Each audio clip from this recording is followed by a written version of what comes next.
Have you seen headlines talking about the increase in foreclosures in today's housing market? If so, they may leave you feeling a bit uneasy about what's ahead. But remember, these clickbait titles don't always give you the full story.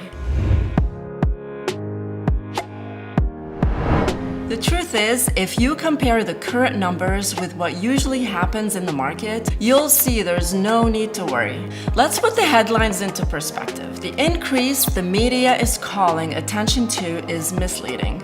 That's because they're only comparing the most recent numbers to a time where foreclosures were at historic lows. And that's what's making it sound like a bigger deal than it is. In 2020 and 2021, the moratorium and forbearance program helped millions of homeowners stay in their homes, allowing them to get back on their feet during a very challenging period. And when the moratorium came to an end, there was an expected rise in foreclosures. But just because foreclosures are up, it doesn't necessarily mean that the housing market is in trouble. Instead of comparing today's numbers with the last few abnormal years, it's better to compare to long-term trends, specifically to the housing crash, since that's what people worry will happen again. Take a look at this graph.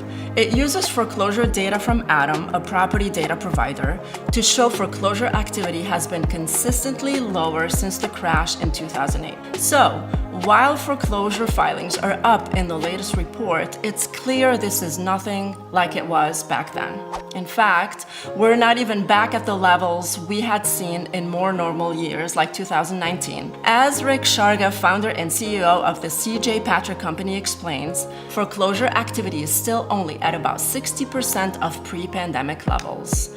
That's largely because buyers today are more qualified and less likely to default on their loans. Delinquency rates are still low, and most homeowners have enough equity to keep them from going into foreclosure. As Molly Bozel, principal economist at CoreLogic, says, U.S. mortgage delinquency rates remained healthy in October, with the overall delinquency rate unchanged from a year earlier and the serious delinquency rate remaining at a historic low.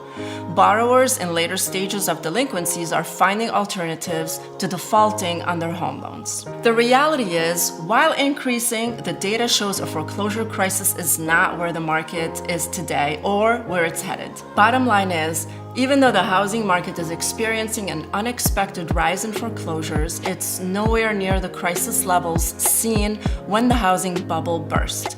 If you have questions about what you're hearing or reading about the housing market, let's connect.